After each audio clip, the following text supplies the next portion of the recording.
as the last one here. We'll see. I mean, The question is, has Sword been practicing Lucian at all? And I honestly think the Oriana ban on NaJin is a bit stronger. We saw what he did last game. Those shockwaves set up a lot of good team fights. Yeah, good patience with the shockwave too. This may also force Expression to back off a little bit on playing a champion like Shyvana up in that top lane. So PLL may be able to play Renekton here pretty safely, but they're going to go ahead and grab the Annie, leaving that Thresh open up for Kayn in this game as well. Yeah, Sword did grab Lucian as well for Prey. Will be the first time we've seen him play that champion. The thing about Prey, though, is you can always count on the fact that he plays every AD carry. He's not like a lot of... Even Draven, for better or for worse. Yeah, that was bad. But, except Draven. But except Draven. He's always really shown on the Trinity Force carries as well, so we could expect him to play Draven or to play Lucian coming into this match. Not a big surprise that he would feel a lot of comfort on that champion. We talked a lot about at the World Championship about how this was a great patch for NaJin Blacksword because Trinity Force was strong and because Prey has traditionally been strong on champions like Corki, on champions like Ezreal, and having that Lucian up there is no surprise. And they may go ahead and take this Shyvana again anyway. Yeah, I think it wouldn't be the worst idea too. Again, you've got that tankiness, but we'll see. I mean, when you win MVP with a champion the game before, it's tempting to go with it the second time, and they will. Lee Sin and Shyvana locked in for NaJin Blacksword. Looks like it might be a Vayne for Pekyo this game. I'm going to be curious to see what if IM has any other tricks up their sleeve. Of course, taking the Elise away, a smart idea. Watch is a very strong Elise player. His Lee Sin is okay. It's not his best champion. I prefer his Elise personally. And the Annie pickup very early on this time as well. They're going to be going for some sort of 5v5 team composition, one would think, with the Annie play early on. And so there's the Renekton coming down. That'll definitely seal the deal with the 5v5. PLL obviously feeling confident about his ability to go toe-to-toe with Expression on Shyvana one more time. And no, it'll be Riven for some early damage. I like what we're seeing, Doa. Is it a mid-Riven, though, or is it a top Riven? They may be waiting to decide that, but it's probably going to be a top Riven, given the fact that they saw the Shyvana pickup already. Yeah. And Kuro may play mid-Riven, but that doesn't really seem like his style of champion. And they're probably saving their mid-pick for last, regardless. So NaJin Blacksword going to be answering here. And who do you grab as support? I mean, it has to be... I feel like you have to grab Thresh. It's still open for Kayn again. He's such a talented Thresh player, Thresh Lucian is also a very strong lane. Absolutely, yeah. So I feel like that's what we're going to see for support, but... what will the mid laner be? Zed is open too. Again, Nagbe, a solid Zed player. This is why he kind of moved into the mid lane in the first place, was because Song. And no, they're going to be going for Lulu. And that's because they want another Shyvana combo for a 5v5 team fight. Right, makes a lot of sense. And Lulu also one of the biggest lane bullies in terms of damage output in the early game, and that couples really nicely with Lucian. Not a lot of sustain there, but insanely high trading abilities. Yep, the Lelouchian lane is a pretty scary lane. Lelouchian. I love it. Lelouchian. Oh, yeah. And set in stone now. All right, well, PLL does pick up Renekton, so Kuro will be playing that mid lane Riven. Saw the Zed, and we've seen Faker like to pick up the Riven in mid lane as a Zed counter. Yeah, had that prepared for Worlds, and it worked out pretty well for him there. And let's take a look at the lineup for game number 2 between Incredible Miracle 2 and NaJin Blacksword. Expression on Shyvana against PLL on Renekton in that top lane. Again, Reptile versus Dragon. I feel like they're cousins almost. They shouldn't fight. They should get along. In the jungle. What? Maybe next time. They'll be on the same team. In the jungle, the mighty jungle. Watch. Plays Lee Sin tonight. In the mid lane, Nagne on Zed. Kuro trying to counter that Zed with the Riven play. Down to AD carry. Prey on Lucian. First time we've seen him on that champion. Should be pretty cool. And finally, at support, Kayn on Lulu. And Andal on the popular support Annie these days. Should be a pretty awesome game here on the first night of Champions Winter. So good to be back, guys. The game is loaded up. IM wants to tie the series up 1-1. Can they do it against NaJin Blacksword? Let's get in the game and find out.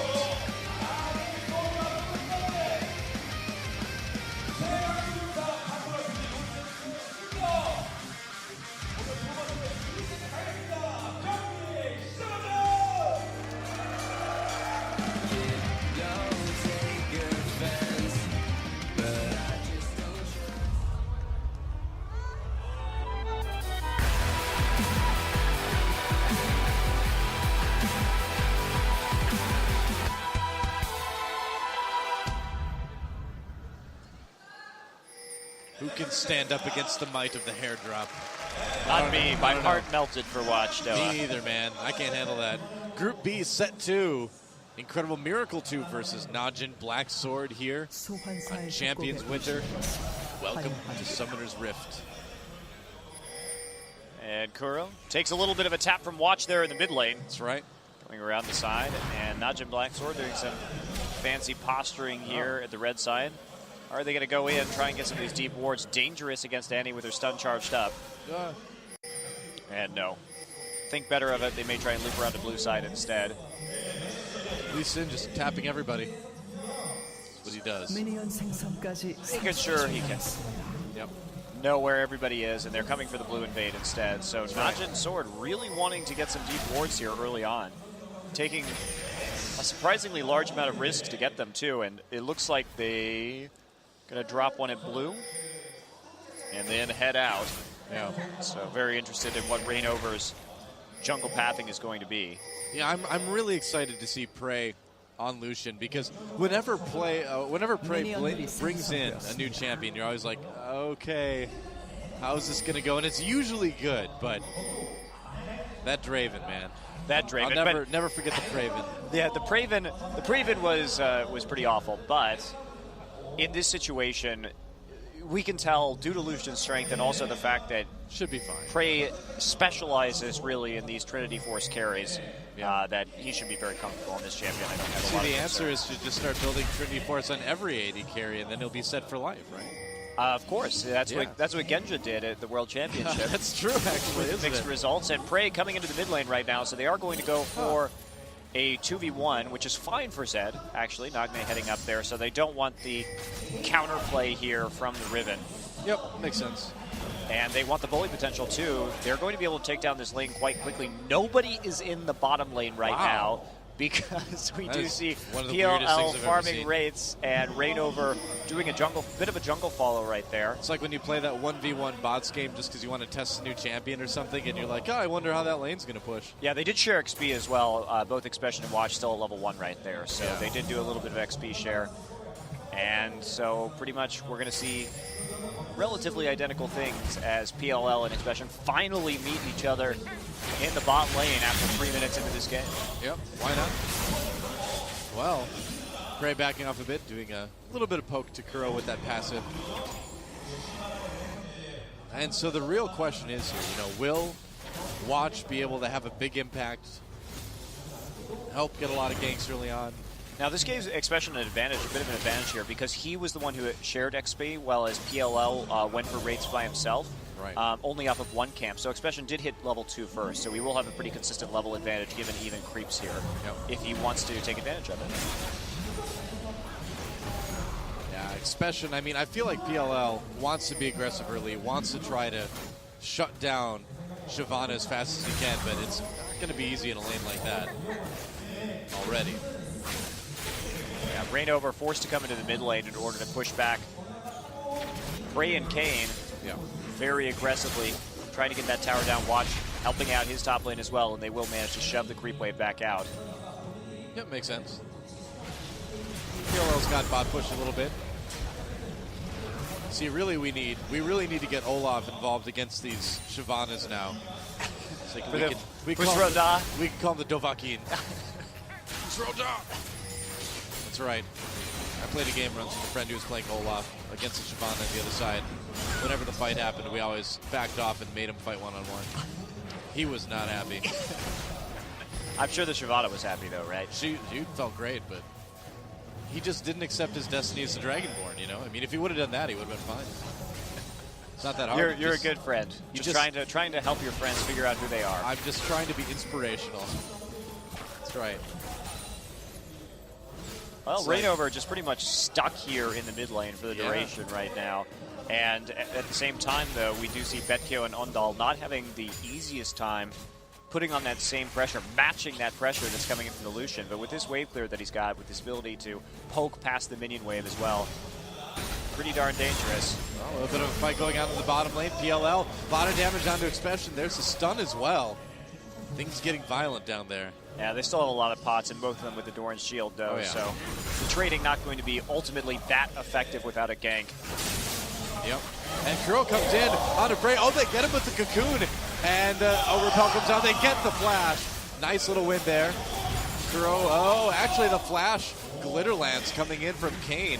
Didn't quite lock him down, unfortunately. Yeah. And now Kane is down a flash and out of mana. Yeah, a little bit over-ambitious play right there from Kane. Probably wasn't going to be able to take that one out, and he couldn't succeed. Frey a little bit out of position in order to have that happen to him in the first place. You got to watch out for that 2v2 all-in that situation, especially since Reignover does have that level advantage. But Annie wandering down right now. Yeah, she's coming down. Are they going to be ready? Watch a bit trapped. Safeguards away to Kane. Frey very, very low. Ignite ticking down. And can Ondel get there in time? Doesn't matter. Reignover gets the first blood. Watch comes in with the response skill, but now Watch very, very low. Kuro trying to come in for the kill. Watch barely survives. So they trade 1 for 1, but first blood does go to Incredible Miracle number 2. And most importantly, though, they broke the pressure off that lane as well, which was looking pretty bad. Now, they sacrificed some pressure in the top lane by having Annie roam down there, but nearly picking up that second kill as well. It's going to be worth it. Kuro going to be able to go back, pick up a longsword and some pots for himself, hopefully have a little bit more sustain, but you can't ignore the fact that NaJin is doubling Kuro's farm right now in the 2v1 situation, which is, of course, going to make him an even more dangerous assassin later on down the line. Watch going for the double Doran's Lee Sin start, so trying to be aggressive. He did manage to pick up that kill, but he needs to turn that into some more actual deaths from IM2 in order to make it really worthwhile. Yeah, he's got some options. I mean, Benkyo is pushed up quite far in the top lane. Now he's got PLL a little bit dropped down here, but Reignover is there as well. He backs off. Yeah, smart move there by Watch. Didn't know where Reignover was. Wasn't worth it. Right. Well, Expression has his ult up right now, so he can't get out of that situation. Oh! Yeah, he's not going to have to use it. He uses that flash instead of the ultimate. I'm a bit surprised he used his flash instead of his ult, but... Oh, well.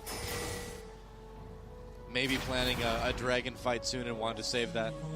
Oh, he may be planning it right now. I guess so. Jumping on a PLL. Watch there as well. PLL pops that Dominus ult, tries to get away with the slice and dice, and he's going to be fine. Coming back in now, 1v2. Nice use of slice and dice right there to go through Watch and then through the minion wave. Yeah. Managed to block the Lee Sin Q coming in as well. So good positioning from PLL to stifle that gank. Indeed. But Frey and K continuing here to get the damage down on the turret, using the Riven ultimate in order to clear out the wave. The culling being used in the opposite direction to keep the pressure on. But this top lane turret, NaJin, again having to recall. And I'd love to see the turret HP up there because it's probably getting pretty darn low. Here we go. It's a little bit further down, please. We'll never know now. And they actually swapped lanes right there too, which is smart because if he had to go back, it is slow. Yeah, this is the only chance they had to save this turret on the wave was to move Expression up there. And so they buy themselves just a little bit of time, hopefully to trade that turret in the mid lane. Yeah.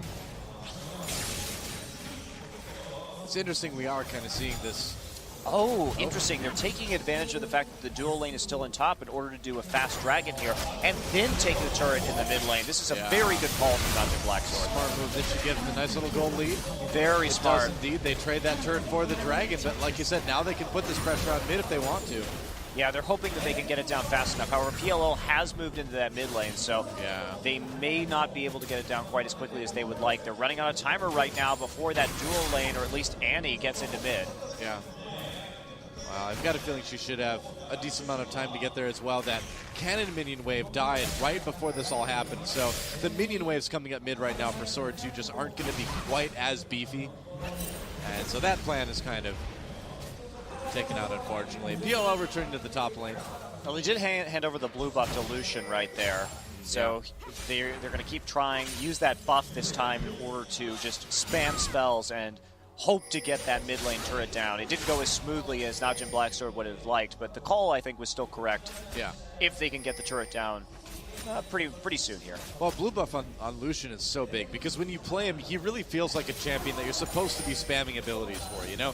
The passive works out with it. It's good for dueling, so having that blue buff is going to kind of allow him to play Lucian in a little bit more of a late game style earlier in the game. Especially when he bought the Sheen first as well, because the more spells he could spam, obviously the higher damage output he's going to have with that item as well. Exactly. So really like that blue buff handover with the Sheen pickup, with the first Sheen pickup rather. Very cool stuff. Kuro and Rainover coming down to the spot lane turret. Nagne having to make a run for it. PLL and Expression duking it out. I keep feeling like Nagne must be Pig Latin for something, but it's not. Yeah. It does sound like it, doesn't it? It does. X-Nay on the Nagne. Yeah, Rainover has just been pretty much mirroring Kuro for this entire game so far. A little bit of an interesting strategy to keep those two together for the entire time, even when he comes down into this 1v1 scenario. But watching Kane there waiting at the wings. Yeah, Kuro getting jumped on here. Rainover is right there. They're going to jump in, watch, push against the wall. Kane backed off just a little bit. Rainover pulled back there. It's a wild growth on to watch, so everybody gets away. A couple ultimates used, but it wasn't that bad. And Kane, never mind, gets stunned, is in trouble. There's Repel coming in for the execute. Is Rainover, he gets it, but now Nagne wants a bit of revenge. Kuro going really deep. Oh, that was almost very dangerous for IM too. And Prey, he really wants to duel this. Couldn't quite get it though, had to pop his barrier, and the reason why we didn't see Watch and Nagne going in further was they knew that Ondal was coming down that lane, and so if they had gone in, they would have been instantly stunned and then taken out by Kuro and Rainover. So very prudent play from NaJin Blacksword right there, but they're getting kind of shoved in across the board. Prey! Gotta make a run for it, very, very low. Prey flashing, and there it is. Becchio gets away. Nice play there, and Prey 0-2-1 this game. Yeah, not looking too happy. Had a pretty peeved expression on his face right there. Yeah. But it's not that Prey is playing that badly, though. It's just that IM is really using the advantages that they have in that mid lane to come around and take him out. Yeah. So deep concentration on the faces of the IM #2 players. They really, really want to tie this series up. Again, Group B is so incredibly competitive that every single point is vitally important. Especially in a situation where NaJin Blacksword is going to have to go through Samsung Blue and the KT Bullets as well. Yeah. We talked about this earlier, but NaJin Blacksword, they went 1-1 in all 3 of their matches last season in group stage and didn't make the playoffs. They do not want to repeat that performance. They need to pick up a 2-0 in the group stage in order to have a stronger chance of getting out. You know, and the easiest 2-0 is against IM2. I was going to say, to be perfectly honest, this is going to be their best chance for a 2-0 in groups, so they really need to make it happen. I mean, by that same token, IM #2, they want those opportunities to get points as well, and this is going to be one of maybe their only opportunities, because Sword, I think, is right now maybe a little tiny bit weaker than KTB and MVP Blue, or Samsung Blue. It's hard because we haven't seen the Bullets in quite some time to say. In fact, they're the team that we've seen the least of in the last couple of months. It is tough to say, but I feel like I can make that assumption. I agree with you. Yeah. PLL going for a different build this time around, getting that Tiamat first in order to counteract some of the pushing that's going to be coming out of Shyvana. And that, when you get this first on Renekton, you really want to go hard for the split push mode. It says that you're not going to be really team fighting as seriously just because you don't have as much tankiness as you normally would. So it's all about that 1v1. It's all about the sustain in the lane with the extra kind of just natural HP regen and Vampiric Scepter that plays into that. Right. Watch with that early Oracles going around and getting back a little bit more map control. There were a couple wards that he needed to get rid of, but should be in good shape now. We've got both duo lanes in the mid lane.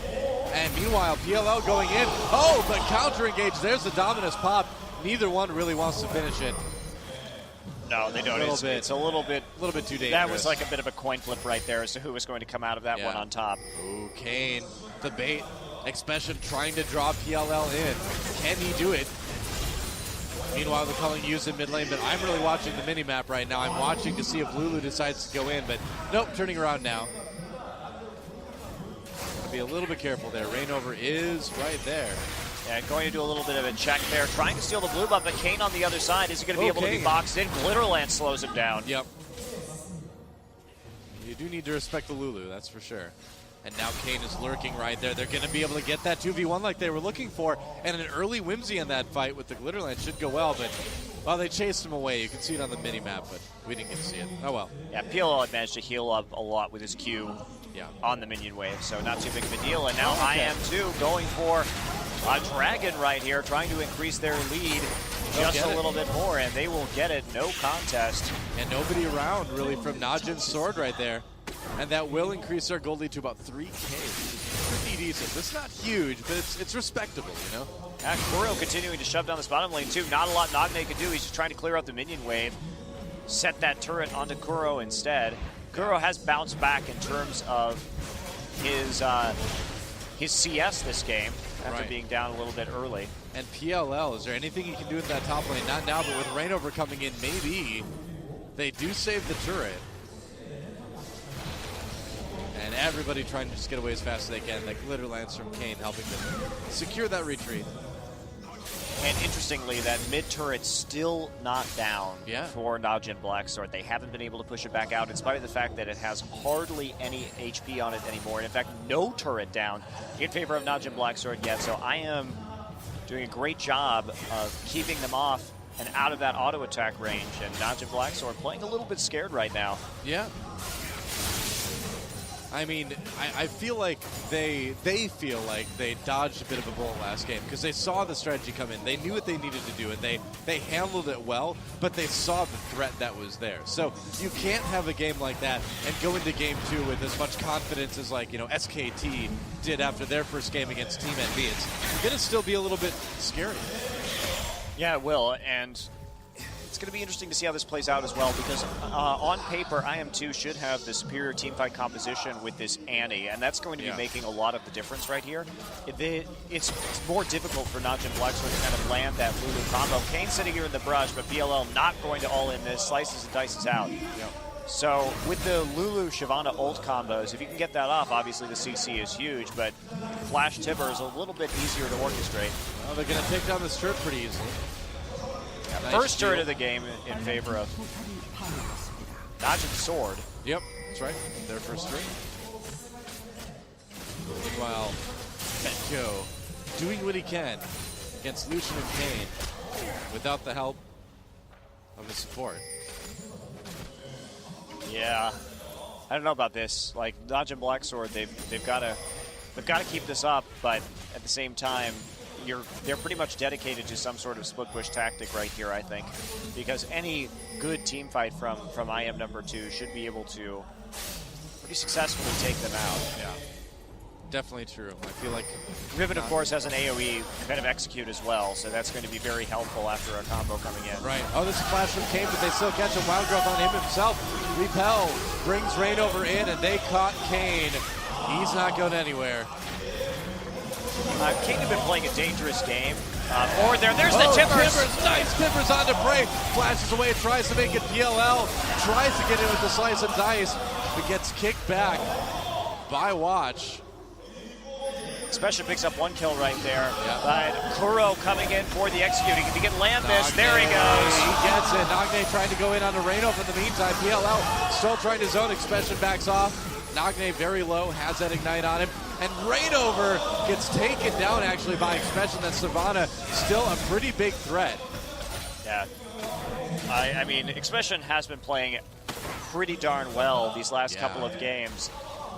But, I mean, the praise Lucian, dying 3 times. He does have that Trinity Force completed. He is doing fine in terms of CS. He's just kind of been in the wrong place at the wrong time. Pretty much. And Nagne has been a pretty big non-factor so far in this game. He's been playing very scared against Kuro's Riven. Not really able to counteract any of the lane pressure that Kuro's been putting on.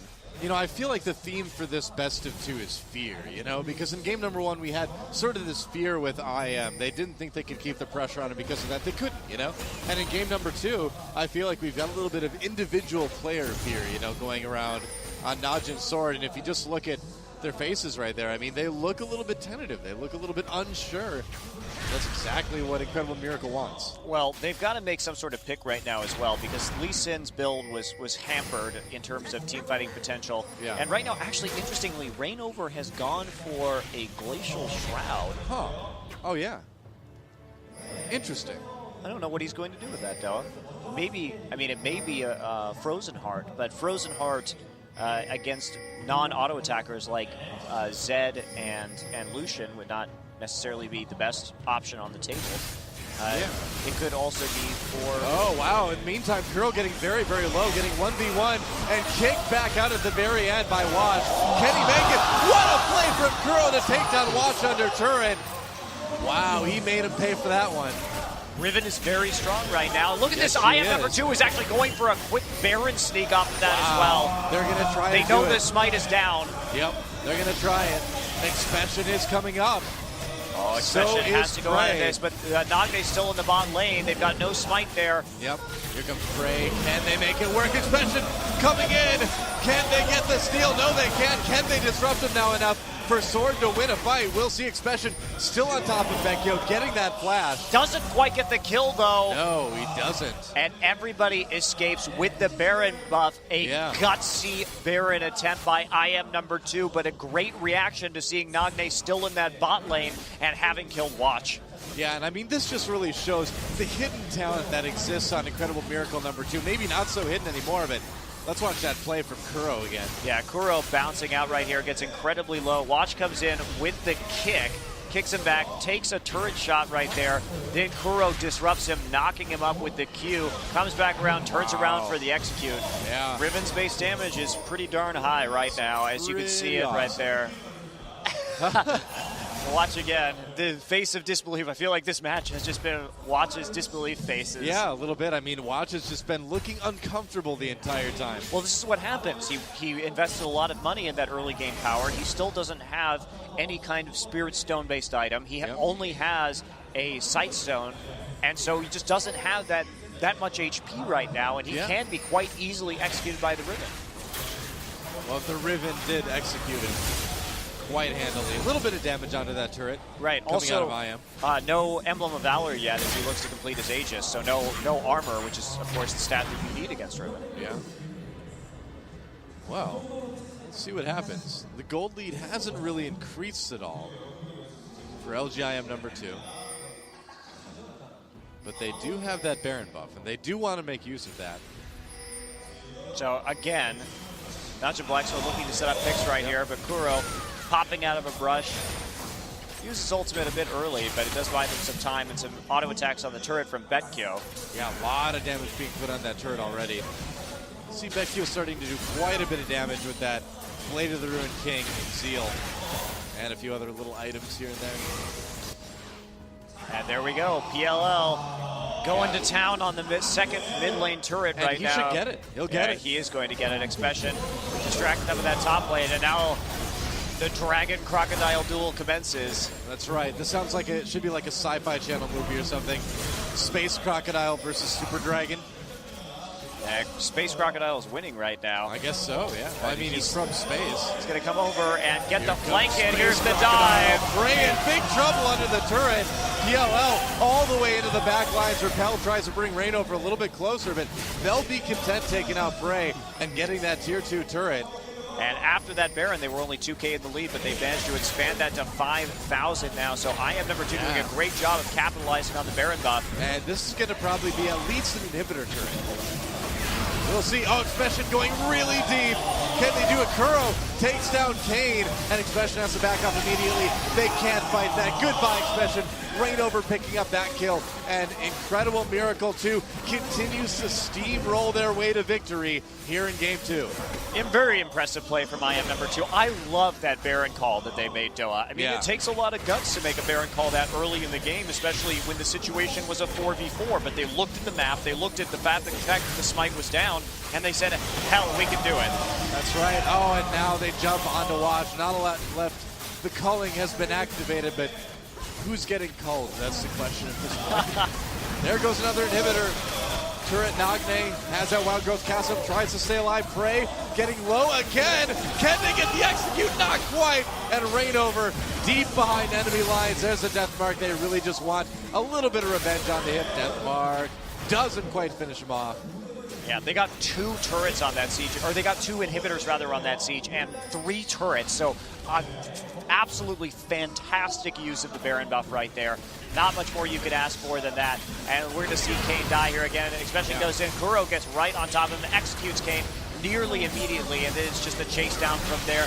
This Vayne having a lot easier time than last game when the 2 AD carries couldn't quite take out that tanky Shyvana. But well, Kuro did a great job there of capitalizing on the fact that he knew that they needed Kane to cast a Wild Growth on Expression to make that engage work. So as soon as Expression was coming in, he immediately jumped onto Kane, and that was a big part of what gave him the win in that fight. Yeah, very, very smart. Yeah, Kuro playing a very nice Riven this game, even when presented with a little bit of a rough tougher start, early game, but he's managed to bounce back pretty magnificently here. He's made up for it pretty well. He's got the Bloodthirster down, started with the Brutalizer into Last Whisper for maximum armor penetration, and now he's going to be just that much scarier. Expression still attempting to farm his way to victory right here, but he's just tanky. Not a lot else going for him. Rainover coming in. Yep, hits him with the Cocoon. Expression a bit trapped here. Has to use his ultimate to try to get away. Can he even do it? Watch, coming in with the safeguard. They do get a stun onto them. Kuro in the back lines. Vecchio having to kite back as best he can. Kuro claims that kill onto Nagne. Everyone is gonna die. They're all gonna die. Riven doing a ton, and Annie with a great stun in the middle of all of that as well on Dahl. And they're just going for the win, and they'll get it.